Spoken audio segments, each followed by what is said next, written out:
Hola amigo, quiero hablarte del coche Skoda Octavia. Estructuralmente, el Octavia es un coche compacto porque se basa en la misma plataforma PQ34 que el Baugolf o el Audi A3. Esto no cambia el hecho de que, debido a la longitud de la carrocería de 4,5 metros, el coche era más grande que el Alfa Romeo 156 o el BMW Serie 3. Esto no se traduce necesariamente en espacio en la parte trasera, pero el maletero del Octavia es gigantesco, 528 L en el hatchback y 548 L en el familiar. En términos de diseño de suspensión y comodidad de conducción, el Octavia no se diferencia de los coches compactos clásicos. Hay puntales McPherson en la parte delantera y una simple barra de torsión en la parte trasera. Sin embargo, Skoda ha ofrecido tantas versiones de motor a lo largo de 25 años de producción que casi todos los clientes pudieron encontrar algo para ellos. Potencias de 60 a 180 CV. Se podía elegir entre transmisiones manuales y automáticas, así como tracción delantera o tracción total. Se podría decir que el Octavia ofrecía todo lo que había que ofrecer en el segmento C en aquel momento. Skoda Octavia Tour, es decir, la última salida. Al final de su producción, es decir, en 2005, cuando se presentó la segunda generación del Octavia, la primera recibió el nombre Tour. Nos centraremos en esta variante. La venta paralela de dos generaciones de un mismo modelo es una práctica utilizada por algunas empresas automotrices para obtener vehículos de gran éxito y apreciados por los clientes. Los clientes todavía querían comprarlos. Aunque las ventas han caído significativamente desde 2005, un 50% en promedio, todavía se mantuvieron en el nivel de aproximadamente 70.000 anualmente. Skoda ha limitado las versiones de motor del Octavia Tour para que no compita demasiado con el Octavia 2 y al mismo tiempo se ha simplificado el proceso de producción. De los motores de gasolina, se mantuvieron los atmosféricos 1,4 MPI, 75 CV y 1,6 MPI, 102 CV, y el 1,8T sobrealimentado, 150 CV, mientras que los modelos diésel incluían solo dos variantes, el 1,9 TDI, 90 y 100 CV. En la práctica, sin embargo, solo llegan al mercado casi dos versiones, 1,6, 102 CV y 1,9 TDI, 100 CV, combinados con una caja de cambios manual de 5 velocidades. Otras variantes son extremadamente raras. Básicamente, no había diferencias técnicas entre el modelo Tour y las versiones anteriores sin esta nota.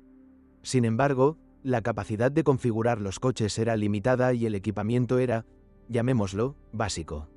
El aire acondicionado era solo manual, las ventanillas traseras estaban abiertas y no había fuegos artificiales en la cabina. Sin embargo, cada ejemplar está equipado con un sistema ABS y un paquete de airbag básico. Si le importan las opciones, es mejor elegir la variante 2004. ¿Por qué vale la pena comprar Octavia Tour? Porque todavía es un coche relativamente joven, entre 11 y 15 años, pero bastante antiguo, es decir, sencillo, técnicamente. Gracias a esto, conseguimos coches en buen estado de carrocería. Normalmente no hay grandes reservas sobre coches de 15 años, normalmente no cansados, a veces incluso del primer propietario, y mecánicamente con potencial para un kilometraje muy alto sin problemas graves. Averías. Además, el coche, gracias a su equipamiento limitado, no debería provocar excesivos fallos eléctricos.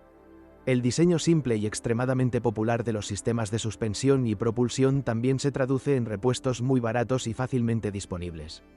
Octavia Tour es uno de los modelos compactos más baratos de mantener, si no el más barato, de 2009 a 2010. ¿Cuándo no merece la pena comprar el Octavia Tour? Si espera frescura del coche, debe recordar que incluso el último Octavia sigue siendo un modelo de los años 90. Además, aquí no se puede esperar un buen equipamiento. Los Octavias más antiguos o la segunda generación son mejores.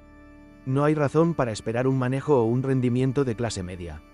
Es solo un coche para conducir, no para disfrutar conduciendo. ¿Qué motor debo elegir? La elección no es muy amplia y no debería resultar difícil. Un diésel y otro de gasolina. Se trata de motores con el mismo nivel de potencia, pero con finalidades ligeramente diferentes.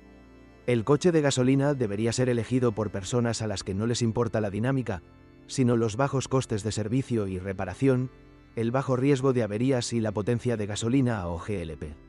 El diésel es una opción para conductores que simplemente quieren diésel y quieren conducir barato, pero sin instalar GLP.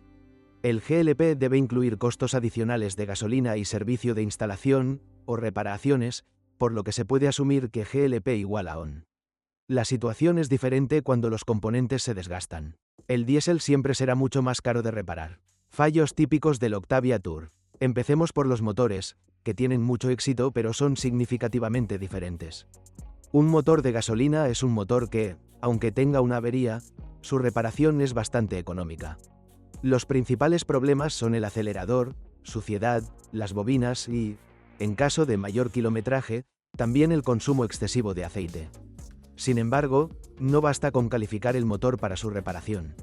El motor requiere una sustitución bastante frecuente del accionamiento de sincronización, como ya en 90.000 km, y tratado más severamente incluso un poco antes. El motor de gasolina tolera muy bien el funcionamiento con gas, prácticamente ileso, si la instalación se selecciona e instala correctamente. Una instalación de este tipo es casi una necesidad, porque el motor consume mucho combustible en distancias cortas y cuando el conductor tiene el pie pesado, incluso más de 100 kilómetros. Durante la instalación, es necesario tener especial cuidado con el aceite porque las holguras de las válvulas se restablecen hidráulicamente. Lo opuesto a un motor de gasolina es un diésel. El icónico 1,9 TDI puede ser económico y notablemente más dinámico, aunque la aceleración de catálogo hasta 100 km por hora es la misma para ambas unidades, 11,8 segundos. Solo el diésel tiene 100 metros Newton más de par. Si el coche aún no ha recorrido 200.000 kilómetros, el motor funcionará durante mucho tiempo sin fallar. Si estuviera realmente bien cuidado, costaría otros 200.000 kilómetros de conducción sin problemas. Sin embargo, pueden producirse fallos menores, por ejemplo, fugas, fallos en el caudalímetro o válvula EGR sucia. Los fallos de funcionamiento de los inyectores unitarios, cuya regeneración es económica, son menos comunes, y los turbocompresores son aún menos comunes. El motor está equipado con un volante bimasa. Todo esto es más caro que en un motor de gasolina, pero en comparación con otras unidades diésel de 2009 a 2010, el motor TDI del Octavia era uno de los más sencillos y económicos de operar. Algunas palabras más sobre los cuidados que mencioné anteriormente. Al contrario de lo que pueda parecer en numerosas descripciones de este motor, el 1,9 TDI requiere bastantes revisiones. Por ejemplo, no todo el mundo sabe que, independientemente del kilometraje, este motor debería funcionar con aceite sintético, preferiblemente 5W30, y de una clase apropiada para el grupo BAU debido a los inyectores unitarios. La negligencia en esta área resulta en defectos. El aceite se debe cambiar a más tardar cada 15.000 kilómetros. km. La segunda área es la sincronización. Se recomienda el reemplazo cada 90.000 km, pero con un trato estricto, incluyendo distancias cortas, incluso cada 60.000 km. Esto significa que cada cuarto cambio de aceite tendrás que sustituir la correa de distribución. Si el motor se ha descuidado en cuanto a lubricación, puede que sea necesario sustituir el árbol de levas, los cojinetes y los empujadores. Un aspecto más es el embrague. Se puede, pero no merece la pena renunciar al volante bimasa porque la caja de cambios de 5 velocidades no es lo suficientemente duradera para este motor. Si además se le añade la falta de doble masa, es posible que no sobreviva hasta la primera reparación importante del motor. Aparte del motor y la caja de cambios, el coche es en general muy duradero. Por ejemplo, la suspensión trasera, aparte de los amortiguadores y los muelles, prácticamente no requiere mantenimiento durante unos 10 años. Después de este tiempo, los bloques silenciosos se reemplazan con mayor frecuencia. La corrosión en la versión Tour aún no es frecuente y, cuando se produce, es visible, capó, portón trasero, pasos de rueda. El suelo del coche es bastante resistente. Vale la pena cuidar los amortiguadores y resortes, así como la tapa del motor, porque la unidad de potencia del Octavia es bastante baja. Desafortunadamente, esto a menudo termina con daños en el cárter de aceite. Gracias por escucharme, no olvides suscribirte al canal y calificar mi vídeo. Si conoce algún problema con este automóvil que no haya mencionado, asegúrese de escribirlo en los comentarios.